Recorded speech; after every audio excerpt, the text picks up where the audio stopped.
শোনো গো প্রভু মোর এই নিবেদন, তোমাকে ডাকি আমি বাঁচি যতক্ষণ, আমি বাঁচি যতক্ষণ। আকাশের তারাগুলি মিটি মিটি হাসে, জানি এরা তোমাকে শুধু ভালোবাসে, এরা শুধু ভালোবাসে। আমিও বাসি যেন তাদেরও মতন, তোমাকে ডাকি আমি বাঁচি যতক্ষণ, আমি বাঁচি যতক্ষণ। প্রবাহিত নদী নালা কুলু কুলু টানে, প্রবাহিত নদী নালা কুলু কুলু টানে, ছুটে চলে সারাদিন তোমার ওই পানে, এরা তোমার ওই পানে। আমিও ছুটি যেন তাদেরও মতন, তোমাকে পুজি আমি বাঁচি যতক্ষণ, আমি বাঁচি যতক্ষণ। থেকে থেকে শুনি রাতে কত ডাকি, কত পাখি ডাকে, দুঃখ কি জানে না তারা বড় সুখে থাকে, তারা বড় সুখে থাকে। সেই সুখে ভরে দাও আমারও জীবন, সেই সুখে ভরে দাও আমারও জীবন, তোমাকেই ডাকি আমি বাঁচি যতক্ষণ, আমি বাঁচি যতক্ষণ।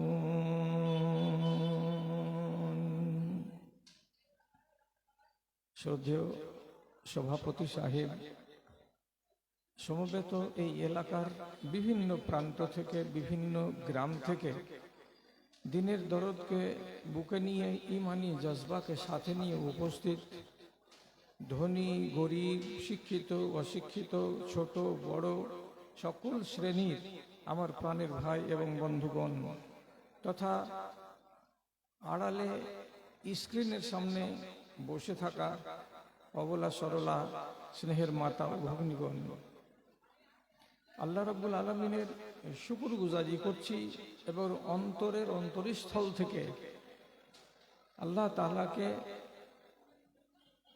ধন্যবাদ জ্ঞাপন করছি, তার খেদমতে শুকরিয়া জ্ঞাপন করছি যে এই জায়গায় বহুদিন পর আবার আসার আল্লাহ তাআলা সুযোগ করে দিয়েছেন। আমার মনে আছে সেটা সম্ভবত 1994 অথবা 95 সাল হবে, যখন আব্দুল মাতিন সালাফি সাহেব বেঁচে ছিলেন, তখন তিনি আমাকে সাথে করে এখানে নিয়ে এসেছিলেন এবং আমি সেই দিন ঘন্টা সোয়া ঘন্টা এই মাদ্রাসার এহাতায় কিছু বয়ান রেখেছিলাম। ওই মাদ্রাসা এটাই। আজকে জীবনের পড়ন্ত বেলায় 65 বছর বয়সে আপনাদের মুখোমুখি হওয়ার আবার সুযোগ পেলাম, তার জন্য আমি আল্লাহর শুকরিয়া আদায় করছি। এবং আপনি আপনার এই প্রাণপ্রিয় প্রতিষ্ঠান, যার সাথে আপনার নারীর সম্পর্ক, তার ভালোবাসায় ব্যস্ত জীবনের সকল ব্যস্ততাকে ফেলে এখানে একটু সময় দিতে পেরেছেন, তার জন্য আপনিও আল্লাহ রাব্বুল আলামিনের কাছে কৃতজ্ঞতা জ্ঞাপন করুন। মোহাব্বতের সাথে একবার নিজের নিজের জায়গাতে ঠোঁটটাকে নাড়িয়ে যদি বলে নিতে পারেন আলহামদুলিল্লাহ। তারপরে তার আখেরি রাসূল রাহমাতুল আলামিন, বিপ্লবী জননেতা জনাবে মুহাম্মদুর রাসূলুল্লাহ সাল্লাল্লাহু আলাইহি ওয়াসাল্লামের উপর শত সহস্র দরুদ ও সালাম বর্ষিত হোক। আল্লাহুম্মা সাল্লি আলাইহি, আল্লাহুম্মা বারিক আলাইহি। মাটি কি আমাদের জন্য সাক্ষী দেবে? একটা মশলা। উলামায়ে দ্বীন, বিশেষ করে সৌদি আরবের যারা মুফতি, তারা বলেছেন যে কোনো ভালো কাজের জন্য যদি মানুষ মনে করে জায়গা বদলাবো আর ওই কাজটা আবার করব, তাহলে জায়গা বদল হতে গেলে সেই জায়গা তার জন্য কিয়ামতের দিন সাক্ষী হতে পারে। এই জন্য আমরা ফরজ নামাজ পড়ে নেওয়ার পর অধিকাংশ লোক ওইখানেই সুন্নাত শুরু করি না, বরং একটু হটে যাই। তাহলে জায়গা বদল হতে গেলে আমার হিতে এটা যদি কল্যাণকারী হয়, তো আপনাদের মতো ভাই, দাদা, বাবাজি, যেগুলো আমার নাতিপোতার বয়সের আছে, তারাও যদি আমি একটু আর্জ করি যে যে যেখানে আছেন সে সেখান থেকে একটা ঘন্টার জন্য একটু কষ্ট করে আপনি আপনার সামনে একটু একখানা হাত এগিয়ে আসেন, তাহলে খুব বড় বেয়াদবি হবে কি? একসাথে করেন কাজটা, একটু করে আগে আসেন। আমার ভাই, আমার দাদা, আমার বাবা জীবন, আল্লাহ আপনার কল্যাণ করুন, একটু বসে যান, চটপট বসে যান, একদম বিক্ষিপ্ত হয়ে যেখানে সেখানে ছন্ন ছাড়া অবস্থায় থাকবেন না। বড় কথা, অনেকগুলো দুর্নীতি এবং বেয়াদবি আমাদেরকে মেনে নিতে হয়েছে, যে জালসার আদব যেটা, সেটা তো রক্ষা করতে এই যুগে আমরা 95% লোক পারি না। কেন যে আপনারা যত সুন্দর জায়গা দেয়া হয়েছে, এই সুন্দর পরিবেশটাকে নষ্ট করে দিচ্ছে আপনার ডানে আর বামের এই শব্দগুলো, বাজারগুলো, হই হট্টগোল, লেনা দেনা, কেনা বেচা। এই পরিবেশে শান্ত মন নিয়ে আলোচনা করা বড্ড কঠিন ব্যাপার হয়। যাই হোক, সাড়া দিয়েছেন আমার কথাই, আল্লাহ আপনাদের মঙ্গল করুন। কথা আরম্ভ করছি। আরম্ভ করতে গিয়ে গোড়াতে বলছি, সূরা আম্বিয়ার 1 নম্বর আয়াতটা, সূরা আম্বিয়ার 1 নম্বর আয়াত, তাতে আল্লাহ তাআলা বলছেন, মানুষের হিসেব দেয়ার দিন কাছিয়ে চলে আসছে, তথাপি তার কান খাড়ো হচ্ছে না, চেতন হচ্ছে না, বরং সচেতন হয়ে নাকে তেল দিয়ে আরামে ঘুমিয়ে আছে। কোথায় আছে মাইকম্যানটা? ঘাটাঘাটি করিস না বাবা, ঠিক আছে, এটাকে নাড়াচাড়া করিও না, এইভাবে বারে বারে নাড়াচাড়া করিও না।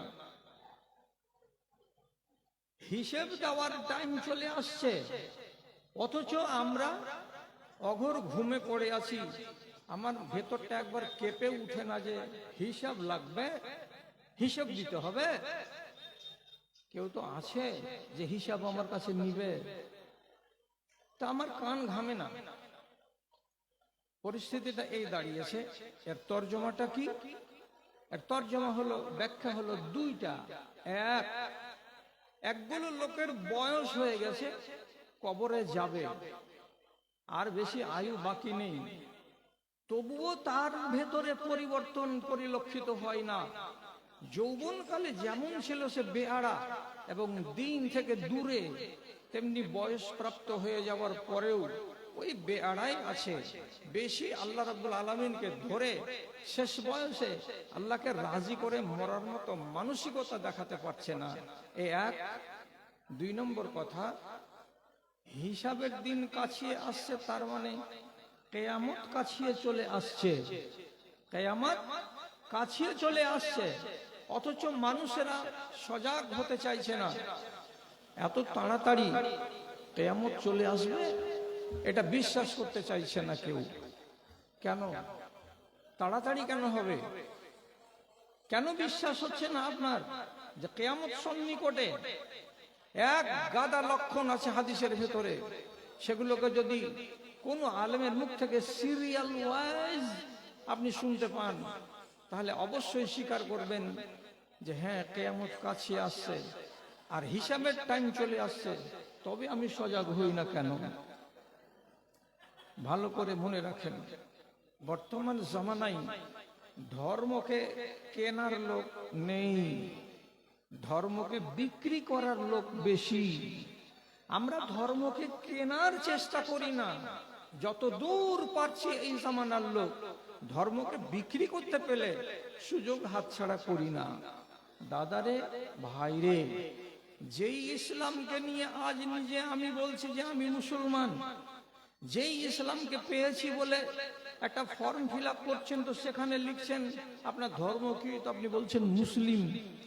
সেই ইসলামের বয়স যদি রাসূলুল্লাহ থেকে শুরু করি, তাহলে একটু খেয়াল করবেন, এই ইসলামকে দুনিয়াতে প্রতিষ্ঠিত করার জন্য আমাদের বাপ দাদাদের, আমাদের 34 নম্বর পিঢ়ি, আমাদের বাপ দাদাদের কাউরি চামড়া গেছে, কাউরি তাজা রক্ত গেছে, কাউরি শরীর থেকে মাংসকে খুবলে নেওয়া হয়েছে, তারপরে ইসলাম দুনিয়াতে এসেছে, প্রতিষ্ঠা পেয়েছে। বসে বসে আরামে ইসলাম দুনিয়াতে আসেনি। আর যেই ইসলামকে আপনি ভাগীদার হয়েছেন, ভাগে পেয়েছেন, সেই ইসলামের প্রারম্ভিক কাল হচ্ছে অত্যন্ত বেদনাদায়ক এবং অত্যন্ত লোমহর্ষক।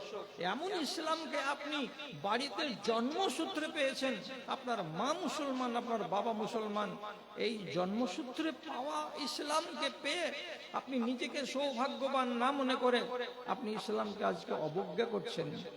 বেশিরভাগ মুসলমান অবজ্ঞা করে। আপনাকে যা বলছি তথ্য সহকারে বলছি। যখন ঈমান আনার সময় হলো, আঙ্গুলে গুনেন তো লোকটির নাম আম্মার, ইয়াসির, সুমাইয়া, সোহাইব রুমি, বেলাল হাবশী, হযরতে আলী, আবু বকর সিদ্দিক, হযরতে আয়েশা, হযরতে খাদিজা রাদিয়াল্লাহু তাআলা আনহা। ইতিহাস সাক্ষ্য দিচ্ছে 7 জন লোকের শরীরের চামড়া গেছে, রক্ত ঝরাতে হয়েছে। আবু বকরকে মার খেতে হয়নি, কেন যে তার বংশের তাপ ছিল বেশি, তার গায়ে আঙুল তোলার কেউ সাহস করেনি। হযরতে খাদিজা রাদিয়াল্লাহু তাআলা আনহা, তিনি হলেন বড় বংশের বৌমা, অতএব তার দিকে কেউ কড়া নজরে দেখবে সাহস করতে পারেনি। হযরতে আলী রাদিয়াল্লাহু তাআলা আনহু, নেতা আবু তালেবের বেটা, তার উপরে কেউ আঙুল তুলবে বা তাকে মারতে যাবে এই সাহস কেউ দেখাতে পারেনি। বাদবাকি লোকটি সোহাইব রাদিয়াল্লাহু তাআলা আনহু পিঠের চামড়া দিয়েছেন। হযরতে বিলালকে বালুতে শুইয়ে তার পিঠের চর্বিকে পর্যন্ত গলিয়ে বালুকে ভিজাতে হয়েছে। সুমাইয়ার মতো মেয়ে ছেলের শরম গাহে দিনের বেলায় আবু জাহালের মতো লোক বল্লমকে নিক্ষেপ করে তাকে জীবন্ত একটা মানুষকে মেরে শেষ করে দিয়েছে। এতগুলো ঘটনা ইতিহাসের পাতায় আর জ্বলজ্বল করছে। তাদেরই রক্তের বিনিময়ে আজ পেয়েছি আমরা ইসলাম।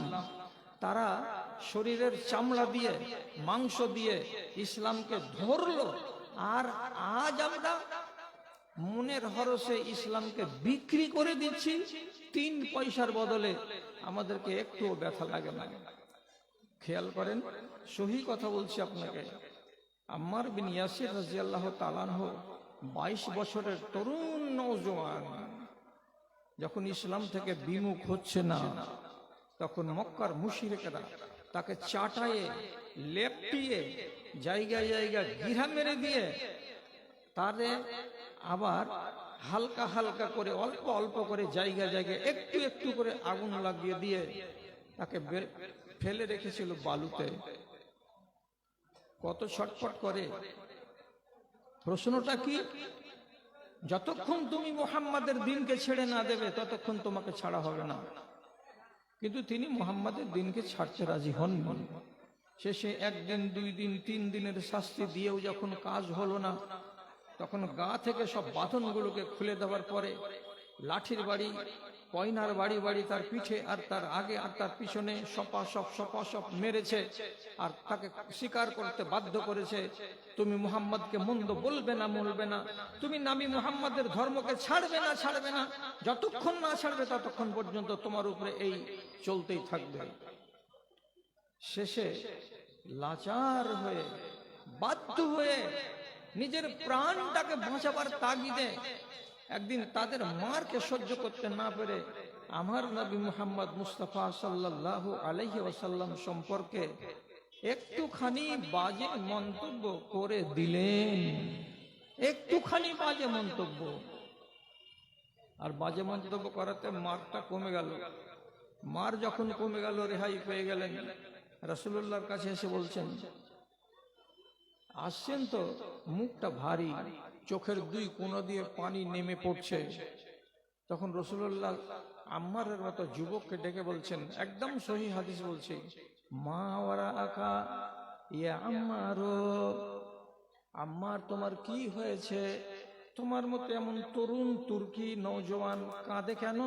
তোমার চোখে তো পানি আসার কথা নয়। আম্মার বলছেন, হে আল্লাহর রাসূল, এমন ঘটনা ঘটেছে আমার সাথে যে আমি সেই ঘটনাকে যখন স্মরণ করছি তখনই ভিতরটা আমার কেঁপে উঠছে। কি হয়েছে?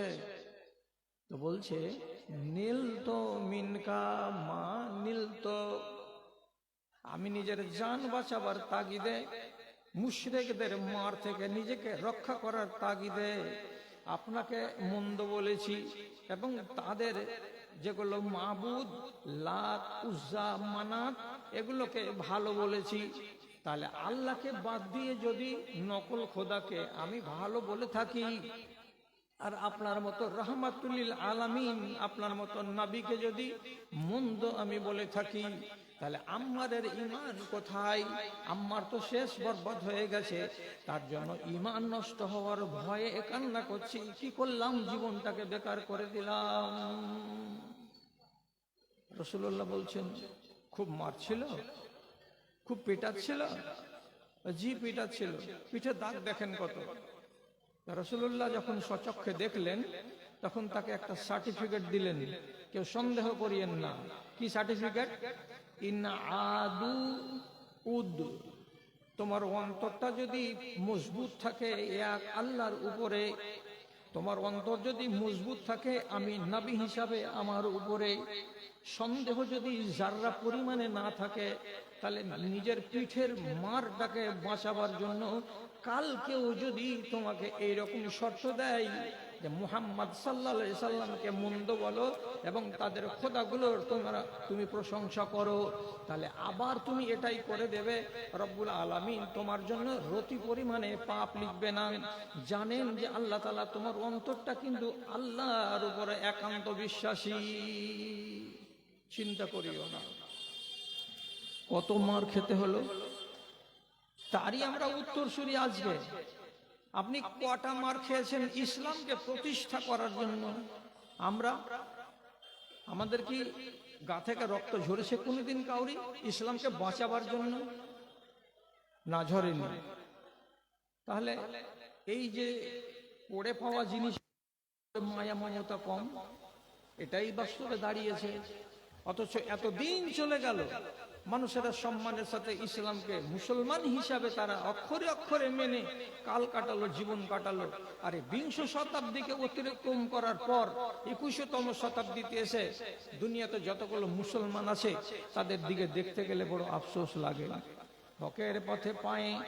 হকের পথে পায়ে কাটার খোঁচা লাগেনি তোমার আজও, বুকের রক্তে গায়ের জাম ভিজেনি তোমার আজও, ভিজেনি তোমার আজও।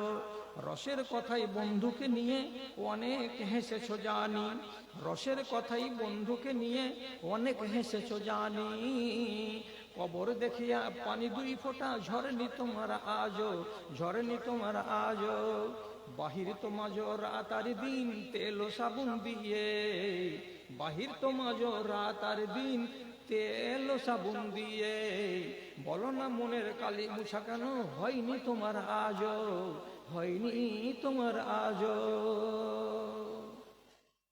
একটু খেয়াল করবেন, তারা কত সহজে ইসলামকে বিক্রি করতে রাজি হয়নি।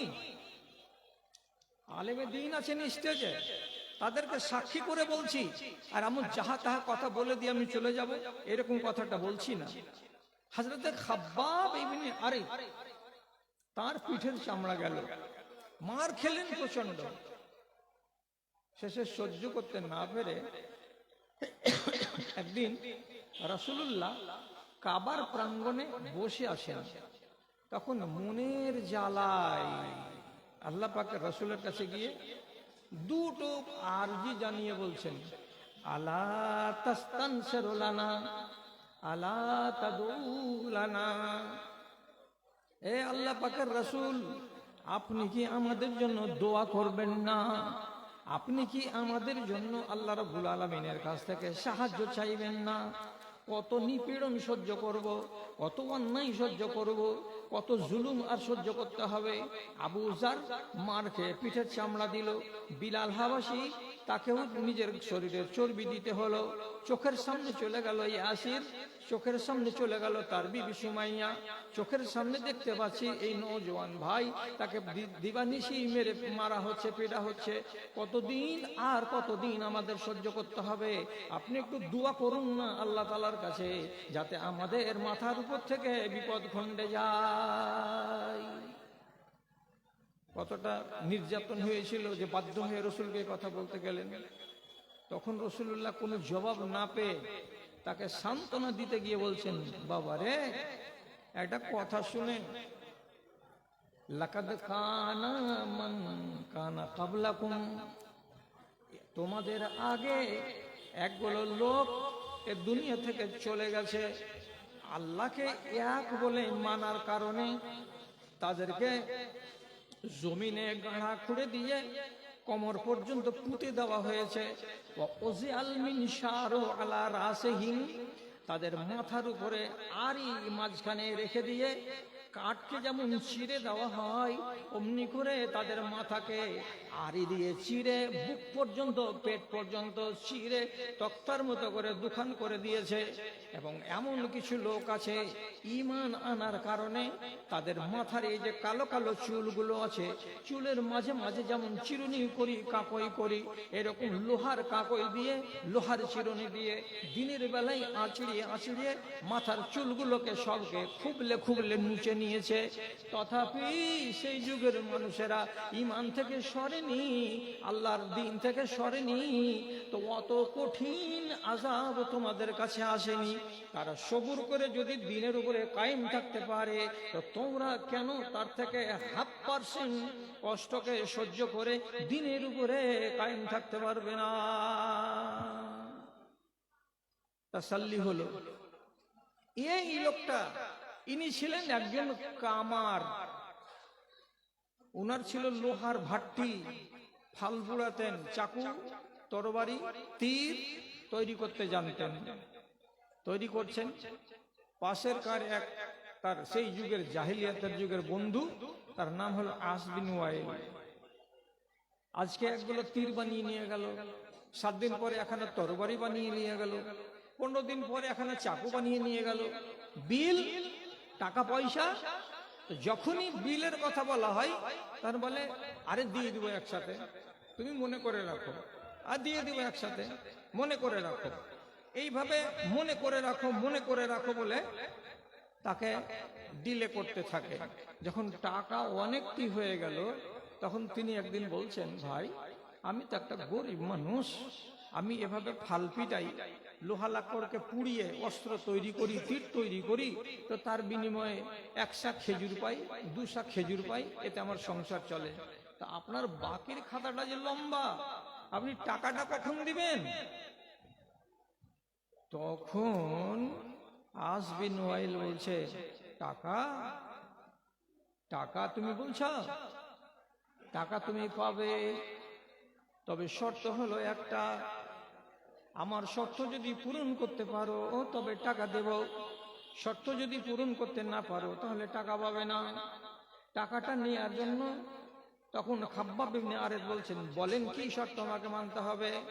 সাথে সাথে বলছে, আনতাকফিরা বিমুহাম্মদ, যতক্ষণ তুমি মুহাম্মদ সাল্লাল্লাহু আলাইহি সাল্লামের সঙ্গে কুফরি না করবে, তাকে যতক্ষণ পর্যন্ত অমান্য না করবে, নবী মুহাম্মাদের সঙ্গে যতক্ষণ পর্যন্ত তুমি বিশ্বাসঘাতকতা না করবে, অতক্ষণ পর্যন্ত তোমাকে টাকা দেব না।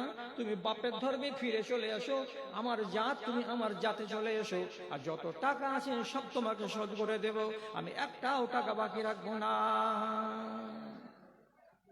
করো, বাপের ধর্মে ফিরে আসতে হবে, আর নবী মুহাম্মাদের সঙ্গে শত্রুতা করতে হবে, তার সাথে কুফরি করতে হবে, টাকা পেমেন্ট হয়ে যাবে কালকেই। রাজি আছো? তিনি কি বলছেন? তিনি বলছেন, মা আকফুরু বিমুহাম্মদ হাত্তা তামুতা সুম্মা তুনশারা। তুমি যদি কথার কথা আজকে মরে যাও, আর আবার কেউ যদি তোমাকে জিন্দা করে দেয়, তো তুমি মরে গেলেও আর মরে যাওয়ার পরে জীবিত হয়ে গেলেও আমি কোনোদিন নবী মুহাম্মাদের ধর্ম থেকে সরব না, আমি নবী মুহাম্মাদের ধর্মের সঙ্গে বিশ্বাসঘাতকতা করব না। তুমি মরে যাও তাও ভালো, আর মরার পরে আবার জিন্দা হয়ে যাও তাও ভালো। আমার তোমার টাকার দরকার নাই, আমার এখান থেকে তুমি চলে যাও। খেলা পেয়েছো আমার ইসলামকে? আমি রক্ত দিয়ে ইসলামকে বাঁচিয়েছি, আমি রক্ত দিয়ে ঈমানকে বাঁচিয়ে রেখেছি, আর সেই ঈমানকে তুমি আমার কাছ থেকে এই সামান্য 50-60টা দিরহামের বদলে তুমি কিনে নিতে চাইছো? এটা অসম্ভব, কেনা যাবে না। তাহলে তাদেরই তো আমরা উত্তরসূরি। আজ আমাদের ঈমান বেচতে টাইম লাগে না। ওরা খরিদ করেছে ঈমানকে জান দিয়ে আর মাল দিয়ে, আর আমি আজকে ঈমানকে বিক্রি করছি। যেখানেই সুযোগ লাগবে সেখানেই বিক্রি করে দেব। আপনি বলবেন, এই যুগের মুসলমান এত খেলো হয়ে গেল যে ঈমান বিক্রি করছে, বারে বারে বলছে ঈমান বিক্রি করছে। তাহলে আপনাদের কাছে আমি মাপ চাইছি, খবরদার আমাকে কড়া কথা বলিয়েন না। আমি উদাহরণস্বরূপ বলছি, কি বাচ্চার মা, দুটো বাচ্চার মা, বয়স 18 থেকে 20 বছর, তার নামে পঞ্চায়েতে গেল, প্রধানকে বলছে আনম্যারিড একটা সার্টিফিকেট দাও। বুঝতে পারছেন তো? আনম্যারিড, মেয়ের বিবাহ হয়নি। প্রধান নামটা লিখে দিল মর্জিনা খাতুন, বাপের নাম আব্দুস সালাম, বাড়ি অমুক অমুক জায়গায়, নিচে সিল ঠাপ্পা মেরে দিল। সেই সার্টিফিকেটকে নিয়ে এসে স্কুলের হেড স্যারকে ধরিয়ে দিল। হেড স্যার কন্যাশ্রীর ফর্ম ফিল আপ করে দিল, তাতে লাগিয়ে দিল কি এই মর্জিনা খাতুন মেয়েটির বিবাহ হয়নি, তাতে তার ছবি লাগানো আছে। চলে গেল সরকারের ঘরে। 6 মাস পরে তার নামে তার অ্যাকাউন্টে 25,000 টাকা এলো। আপনাকে আদবের সাথে জিজ্ঞেস করে বলছি, এই মর্জিনার 25,000 টাকাকে খাওয়া কি হালাল? একেবারে হারাম। টাকার বিনিময়ে তুমি ঈমানকে বিক্রি করেছো। মর্জিনার বাবাকে জিজ্ঞেস করা হবে, তুমি নিজের মেয়ের বিয়ে দিয়েছো 4 বছর আগে, মেয়েটির 2টো বাচ্চা জন্মেছে, এমন মেয়েকে তুমি অবিবাহিতা কেমন করে বলতে পারলে? তুমি টাকার বিনিময়ে ঈমানকে বিক্রি করেছো। প্রধানকে জিজ্ঞেস করা হবে, তুমি টাকার বিনিময়ে ঈমানকে বিক্রি করেছো, আর ঈমানটাকে 25,000 টাকার জন্য বিক্রি করে দিয়ে আজ তুমি হারামে ধনকে পেয়ে কত আনন্দিত আছো। এটা তোমার ঈমানকে বিক্রি করে টাকা কেনা। কতটি নিবেন উদাহরণ? গ্রামে গ্রামে, পাড়ায় পাড়ায়, টোলায় টোলায়, একটা দুটা নয়, শত শত পাওয়া যাবে। আমাদের মালদহ জেলাতে ভালুকা রোড রেল স্টেশনের পাশে উদয়পুর বলে একটা গ্রাম আছে। সেই গ্রামে একজন আলেম ছিলেন, অত্যন্ত পণ্ডিত, বিদগ্ধ পণ্ডিত, মাওলানা লাল মোহাম্মদ সাহেব। উনি ভালুকা মশালদা হাই স্কুলের অ্যারাবিকের টিচার ছিলেন। যখন রিটায়ার হলেন, তো রিটায়ার হওয়ার কালে এটা সরকারের নিয়ম করা আছে, সার্ভিস বুকে নিজের বাড়িওয়ালিকে পাশে বসিয়া মুখটাকে খোলা রেখে জোড়া ছবি লাগাতে হবে। আর সেই জোড়া ছবি গভর্নমেন্টের ঘরে যাবে, 10টা অফিসকে ঘুরে ঘেরে আপনার নামে পেনশনের কাগজ আসবে। সে পেনশনের অ্যাপয়েন্টমেন্ট লেটারে আপনার আর আপনার স্ত্রীর জোড়া ছবি লাগানো থাকবে। ব্যাংকের খাতাতেও মিয়া বিবির জোড়া ছবি থাকবে। উনি সার্ভিস বুক জমা দিলেন, তো সার্ভিস বুকে শুধু তার ছবি আছে, পাশে বিবির ছবি নাই। ডিআই বললেন যে বিবির ছবি কই? তো বললে আমার বিবি তো নিবে না, পেনশন নিবে না, আমি নিব পেনশন। বলছে না, আপনার স্ত্রীর ছবি এখানে বসাতে হবে, নিবেন না নিবেন পরের কথা, এটাকে চালু করতে হলে আপনার ওয়াইফের ছবি একসঙ্গে তুলে এখানে লাগাতে হবে, তাছাড়া হবে না। উনি বললেন জি না, আমি আমার ওয়াইফের ছবি আপনাদের মতো আজনাবির সামনে দিতে পারবো না। ফাইল আটকা থাকলো, আটকা থাকলো, আটকা থাকলো, শেষবারের মতো চিঠি হলো, 15 দিনের ভেতরে যদি আপনি মিয়া বিবির যুক্ত ছবি দেন তাহলে ফাইল এগোবে, না হলে আপনার ফাইলটাকে ক্লোজ বলে রিজেক্ট করে দেওয়া হবে। আপনি সশরীরে এসে জবাব দেন। 4 মাস পরে মালদা টাউনে ডিআই এর অফিসে গিয়ে তিনি বললেন, যখন খাড়ো হলেন, আপনি ছবি এনেছেন? বললেন না, আনিনি। ছবি আপনি দিবেন না? না, দিব না। আপনার পেনশনকে ক্যান্সেল করে দেওয়া হলো। উনি বললেন ক্যান্সেল করে দেন। ওর চোখের সামনে ক্যান্সেল করে ফাইল ওকে ধরিয়ে দেওয়া হলো। এবার আপনি জিজ্ঞেস করেন এটা কেন হলো? উনি বলতে চাইলেন, আমি যেই বিবিকে আল্লাহর এবং আল্লাহর রাসূলের কানুনের মধ্যে বিবাহ করে বাড়ির পর্দার ভিতরে রেখেছিলাম, আজনবীর মুখ আমি দেখতে দিই নাই। এটাই ছিল তরিকা কার? তো আয়েশার। এটাই তরিকা ছিল কার? তো ফাতেমার। এটাই তরিকা ছিল কার? তো উম্মে সালমার। তাহলে আমরা যদি নবীর বাড়িওয়ালিকে উম্মুল মুমিনিন মানে আমাদের মা বলে চিনি, তো মায়ের বেটি হলো এইগুলো। মায়ের বেটিরা কেন মায়ের মতো হবে না?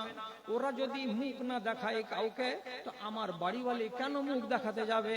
ওরা যদি কাউকে নিজের চেহারা না দেখাতে যায়, তো আমার মেয়েরা অন্য লোককে চেহারা কেন দেখাতে যাবে? এটা কি ঈমান? এটা ঈমান নয়। নেব না পেনশন। পেনশন হয়নি, বিনা পেনশনে মারা গেছেন, কবরে চলে গেছেন। ঈমানটা কাকে বলে আন্দাজ করুন। চারটিখানি কথা নয়। তাহলে এই জমানাটা হচ্ছে ঈমানকে বিক্রি করার জমানা। আর সেই জমানাটা ছিল কি? টাকা দিয়ে, পয়সা দিয়ে, জীবন দিয়ে ঈমানকে খরিদ করার জমানা। তাতে লাভ, আর এখানে এটা করাতে লোকসান। কি কি লোকসান হয়েছে আপনাকে কি দিয়ে বুঝাবো?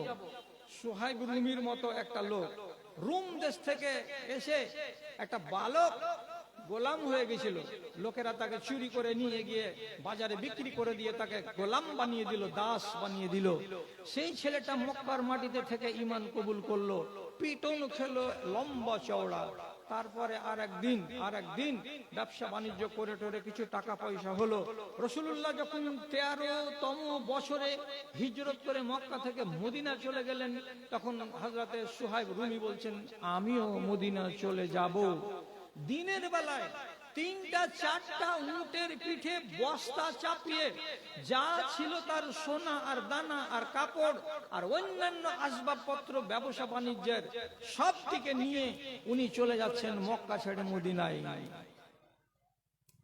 মক্কার লোকেরা রাস্তা আলগে ঘিরে খাড়ো হয়ে গেল। তারপরে বলছে, আতাইতা ফাকিরান ও আসবাহাতা গানিয়া। এখানে এসেছিলে ফকিরের বাচ্চা হয়ে, আর মক্কায় থেকে ব্যবসা করে এখন তুমি ধনী হয়ে গেছো। এই ধনকে নিয়ে মদিনায় যাবে কার কাছে? তো আমাদের দুশমন নবী মুহাম্মাদের কাছে। এটা বরদাস্ত হবে না আমাদের। হয় খালি হাত এখান থেকে যাও, আর যদি মাল না ছাড়বে তাহলে আবার শুরু হবে পিটন দেওয়া। কি বলছো? মাল ছেড়ে দিতে হবে। শেষের বেলায় হযরত সুহাইব রুমি বলছেন, আমি যদি আমার সমস্ত মাল তোমাদেরকে দিয়ে দিই, তাহলে তোমরা কি আমার রাস্তাকে ছেড়ে দেবে, যেতে দিবে আমায়? মক্কার লোকেরা বলল যে হ্যাঁ, তোমাকে বাধা দেব না। 4 উটের পিঠে চাপানো যত মাল ছিল, সমস্ত মালকে উট সমেত মুশরিকদের হাওয়ালা করে দিল। যে উটে চড়েছিল সেই উটটাকে মাত্র রেখে 1 পা 2 পা করে এগোতে এগোতে মদিনা পৌঁছে গেলেন। রাসূলুল্লাহকে খবর দিয়ে দিয়েছেন আগে জিবরিল আমিন, আর জিবরিল আমিনের খবর পেয়ে যেমনি মদিনার মসজিদে রাসূলুল্লাহ সুহাইব রুমিকে দেখতে পেলেন, সাথে সাথে বলছেন, রাবেহা সুহাইব, রাবেহা সুহাইব আও রাবেহা আবা ইয়াহইয়া। আবু ইয়াহিয়া নামের এই লোকটা, অথবা তার আসল নাম হলো সোহাইব। সোহাইব কিন্তু কামিয়াব হয়ে গেছে, সোহাইব তার ব্যবসায়ী সফল হয়ে গেছে। সোহাইব তুমি কামিয়াব, তুমি এই যুগতে যদি কামিয়াব হয়ে যাও তাহলে ওই জগতেও তুমি কামিয়াব। টাকা লুটিয়ে দিয়ে, পয়সা লুটিয়ে দিয়ে, ধনকে লুটিয়ে দিয়ে সে নিজের ঈমানকে বাঁচালো। আপনি নিজের ঈমানকে লুটাবার জন্য তৈরি হয়ে আছেন নিজে নিজে। আপনার কাজ প্রমাণ করে না যে আপনি ইসলামকে মোহাব্বত করেন। আমার আর আপনার বদ চলনের কারণে। এখন প্রথমে আপনি আবার প্রশ্ন করবেন যে আমরা কি খারাপ হয়েছি, আপনার ভালো কোনখানা, তাই বলে, তাহলে হয়ে যাবে জবাব। আমি বলছি আপনি খারাপ, আমরা খারাপ, আমাদের স্বভাব বিগড়ে গেছে, আমরা শরীয়তের উপরে কেউ দাঁড়িয়ে নেই। তা আপনি মানতে চাইছেন না, তা আপনি নিজেকে ভালো বলে প্রমাণ করেন। আমি বলছি জিজ্ঞাসা করে, আমার গ্রামের ভেতরে, আপনার গ্রামের ভেতরে মসজিদে এখন আজান পড়ে মাইকে। এক যুগ ছিল যে মাইকে আজান পড়তো না, এখন মসজিদে ফ্যান ঘুরে, এক যুগে ফ্যান ঘুরতো না। এখনকার দিনে মসজিদে নল আছে, আগেকার যুগে মসজিদে নল ছিল না। এত সুন্দর আয়োজন, এত সুন্দর সুন্দর ব্যবস্থা। মুয়াজ্জিন আজান দিল ফজরের টাইমে, হাইয়া আলাল ফালাহ, কল্যাণের জন্য এসো, তোমার নিজের লাভের জন্য এসো। আজান দেওয়ার পরে মুয়াজ্জিন 20 মিনিট অপেক্ষা করলেন, কেউ এলো কি এলো না। শেষের বেলায় জামাত খাড়ো হবে এমন টাইমে কোন রকম করে 5টা লোক জমা হলো। 5টা লোকের দিকে যদি দেখছি রে ভাই, তো দেখা যাচ্ছে কি এরা এমন বয়সের লোক যারা কবরে যাবে, ওয়েটিং লিস্টে নাম আছে, আজ যাবে কিংবা কাল যাবে কিংবা 15 দিন পরে যাবে। এইরকম বুড়ো বছর লোক বেলায় মসজিদে এসেছে, একটাও জুয়ান ছেলে পেলে মসজিদে নাই। কোথায় গেল? সুদের ব্যবসা হারাম, আমরা করি না করি না। নেশা হারাম, আমাদের বাপজিরা যারা নামাজ পড়ে, টুপি মাথায় দেয়, চেহারাতে দাড়ি আছে, এমন লোকগুলো আজকের জামানাতেও আছে যারা ওযুখানাতে বসতে গেলে মুখে হাত করে আগে খৈনিকে ড্রেনে ফেলে, তারপরে বিসমিল্লাহ বলে ওযু করে। মরার বয়স হয়ে গেল, এখনো হারাম খাওয়া ছাড়তে পারেননি। আমার সমাজের লোকেরা এমন আছে যারা বোতল না উল্টাতে গেলে তাদের দিন যাবে না। আমার সমাজের ছেলেপিলেরা আজকালকার জমানায় যারা তরুণ, যারা নওজওয়ান, শতকরা 90টা ছেলে তারা যদি তিরাঙ্গা না খায়, গুটখা না খায়, শেখর না খায়, 5,000 না খায়, তাহলে তাদের দিন যাবে না, তাদের সকাল হবে না, তাদের রাত হবে না, বিকাল হবে না। কটা ছেলে বাঁচে আমাদের দেশে? আপনি বলুন, বিনা টাকাতে আজকালকার জামানাতে কটা ছেলে বিবাহ করছে? কয়টা? আপনি আমাকে আঙ্গুলে গুনে দেখান। আপনি নিশ্চয় দেখাতে পারবেন না, পারলে এক একটা কোন আল্লাহর বান্দা আছে। রাসূলুল্লাহর মেয়ে ফাতেমার বিয়ে হলো, ফাতেমার বিয়ে মসজিদে নববীতে হলো। উপস্থিত ছিলেন আবু বকর সিদ্দিক, হযরতে উমর, আর রাসূলুল্লাহর মামু সাদ বিন আবি ওয়াক্কাস, আর ওখানে ছিলেন হযরতে আলী এবং নবীজি মেয়ের বাবা। এই 6টা লোকের মাঝখানে রাসূলুল্লাহ হযরতে আলীর সঙ্গে হযরতে ফাতেমার বিয়ে পড়ালেন। এটাই হলো সুন্নতি তরিকা। হযরতে রাবিয়া আসলামী উনি বিয়ে করলেন এক আনসারীর মেয়েকে। আনসারীর মেয়েকে বিয়ে করতে গেলেন তো একাই গেলেন বিয়ে করতে, মুসলিম শরীফের সহিহ হাদিস। আর একাই বিয়ে করে রাসূলুল্লাহর কাছে এলেন। বিনা মোহরে বিয়ে হলো। জোহরের ঢিলাতে একটা খেজুরের বিচির সামান সোনাকে আল্লাহ পাকের নবী সাহাবীদের কাছ থেকে কালেকশন করে তাকে দিলেন। তিনি আবার জোহরের পর দিয়ে আসেন কাকে? নিজের শ্বশুরকে। এটা আমার বিবির মোহরানা দিলাম। মাগরিবের পরে মসজিদে নববীতে আল্লাহ পাকের নবী ব্যবস্থা করলেন তার ওয়ালিমার দাওয়াতের, যে এই ওয়ালিমার দাওয়াত হলো বরকতের। তুমি বিয়ে করলে তো এই লোকটিকে খাওয়ালে এই 20 জন লোক তোমার জন্য দোয়া করে দেবে। এখানে বরযাত্রী দেখতে পেলাম না। আপনাকে আমি ওয়াজ করতে করতে আমার মতো আরো 10 জন 20 জন লোক কবরে চলে গেল, কাউরি চুল পেকে গেল, কেউ কবরে যাব করছে। তথাপি আমি আপনাদেরকে সোজা করতে পারিনি। 25টা মেয়ে ছেলে বরযাত্রী যায়, কিসের পাওয়ারে? 100টা বরযাত্রী আপনার ছেলের বিয়েতে যায়, কিসের পাওয়ারে? আপনার ছেলের যখন বিয়ে পড়ানো হচ্ছে তখন কাজী সাহেব বলছে 50,000 টাকা ধার্য মোহর, তার ভিতরে 50 টাকা নগদ, অবশিষ্ট 49,950 টাকা বাকি রাখিয়া সহিমউদ্দিন সাহেবের মেয়ে রুজিনা খাতুনকে তুমি কবুল করলা? তো সে বলছে জি কবুল করলাম। তুমি 50টা টাকা নগদ মোহরানা দিয়ে স্ত্রীকে কবুল করে এনেছো, আর যে গাড়িটাতে করে তুমি নিয়ে এসেছো তোমার বিবিকে, সে গাড়িটার ড্রেসিং চার্জ ফুল দিয়ে সাজানোর চার্জ হলো 5,000 টাকা। তোমার যদি লজ্জা থাকতো, ড্রেসিং করা কার না দিয়ে তুমি 5,000 টাকা যদি তোমার হবু স্ত্রীকে মোহরানা দিয়ে, তো তার মনের ভেতরে তোমার নামে মোহাব্বত তৈরি হতো যে আমার স্বামী কত আত্মমর্যাদাশীল, যে আমাকে প্রথম দিনই আমার নামে 10,000 টাকা মোহরানা দিয়ে দিয়েছে। কিন্তু সেটা না করে তুমি কি করেছো? হাদিসকে বুড়ো আঙুল দেখিয়েছো। আল্লাহ রাব্বুল আলামিনের নবী বলছে, খায়রুন নিকাহে আইসারহু মাউনাতান, যত নিকাহাতে খরচ কম হবে তত নিকাহাতে রব্বুল আলামিন বরকত দেবেন। তাহলে আপনি নিজে বলুন, 12 খান মারুতি কার যদি যাই বরযাত্রীকে নিয়ে, 4 বারং 48,000 টাকা শুধু মারুতির ভাড়া দিয়ে দেওয়া হলো।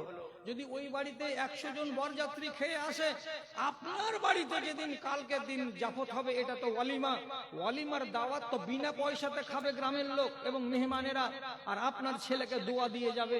অথচ আপনি কি সিস্টেমটা করলেন, গ্রামের লোক আর কুটুম লোক যত লোককে আপনি দাওয়াত দিয়ে খাওয়ালেন, খেয়ে দিয়ে তারা বাইরে আসে তো টেবিল পেড়ে বসে আছে মুহরিল কেরামন কাতেবিন, আপনার টাকা কত টাকা দিবে বলো? ওই যে 500 টাকা লিখে নাও, আপনার নামে লেখা হচ্ছে 500 টাকা। আপনি একটা কলসি দিলেন তা লেখা হলো, আপনি জগ দিলেন তা লেখা হলো। সমস্ত টাকার বিনিময়ে খেয়ে খেয়ে আপনার বাড়ি থেকে চলে গেল। যখন মেয়ের বাবার বাড়ি খেলো তখন ওটা ছিল গানিমাতের মাল, পরের বাবার মালে লপ লপ করে ভরো, আর তোমার নিজের বাড়ির খানার বেলা টাকা অঙ্ক গুনে দিতে হবে। ফাজলামও পেয়েছেন শরীয়তকে। শরীয়ত তো খেলনা নয় কাউরি কাছে। আল্লাহর কসম খেয়ে বলছি, বর্তমান জামানাতে ঈমান ঠিক হয়ে নাই, ঈমান অসুরক্ষিত আছে, ঈমান শুধু কাঁপছে। তার জন্য ক্ষতি কার কার হচ্ছে? ক্ষতি কার কার হচ্ছে? ক্ষতি হচ্ছে আবলা জানোয়ারদের। মানবেন না, মানবেন না? হযরত আবু হুরায়রা রাদিয়াল্লাহু তাআলা আনহু বলছেন, ইন্নাল হুবারা লা তামুতু ফি তাহতাল আরজে হাজালান মিন খাতিয়াতি ইবনে আদম। মাটির তলাতে একগুলো পোকা আছে, এত বড় বড় পোকা, সাদা সাদা পোকা, যাকে আমরা কড়া পোকা বলি। তো আবু হুরায়রা রাদিয়াল্লাহু তাআলা আনহু বলছেন, মাটির তলার কড়া পোকাগুলো হাজার হাজার লক্ষ লক্ষ কষ্ট পাচ্ছে মাটির তলায়। কেন কষ্ট পাচ্ছে? বানি আদম অর্থাৎ আদমের বেটারা পাপ করবে, অপরাধ করবে, ব্যভিচার করবে, চুরি করবে, ডাকাতি করবে, ছিনতাই করবে, আর সারা সারা দিন মোবাইলে গেম খেলবে, চ্যাটিং করবে, আর পাবজি গেম চালাবে। এই সমস্ত নাফরমানদের কারণে আল্লাহ তাআলা আসমান থেকে পানি বন্ধ করে দিয়েছেন, আর পানি না আসার কারণে পোকাগুলো মাটির তলাতে বড় কষ্ট পাচ্ছে। কেন কষ্ট পাচ্ছে? আচ্ছা ঠিক আছে, কোনখানে ওই, আচ্ছা বেশ ঠিক আছে। তো তাহলে ঠিক আছে, তো তাহলে মাটির তলের পোকাগুলো কষ্ট পাচ্ছে কার কারণে? কি বলছেন উনি হাদিসে? বানি আদমের কারণে।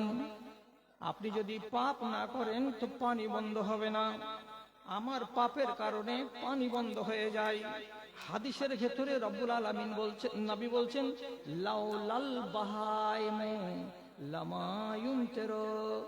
দেশের মাটিতে যদি অবলা জানোয়ার না থাকতো, দেশের মাটিতে যদি যেগুলো কথা বলতে পারে না এমন প্রাণীগুলো না থাকতো, তাহলে এরা না থাকতে গেলে তোমরা পানি পেতে না, তোমরা পানি পেতে না। তোমাদের মতো জালেম মানুষগুলোকে আমি পানি দিই না, আমি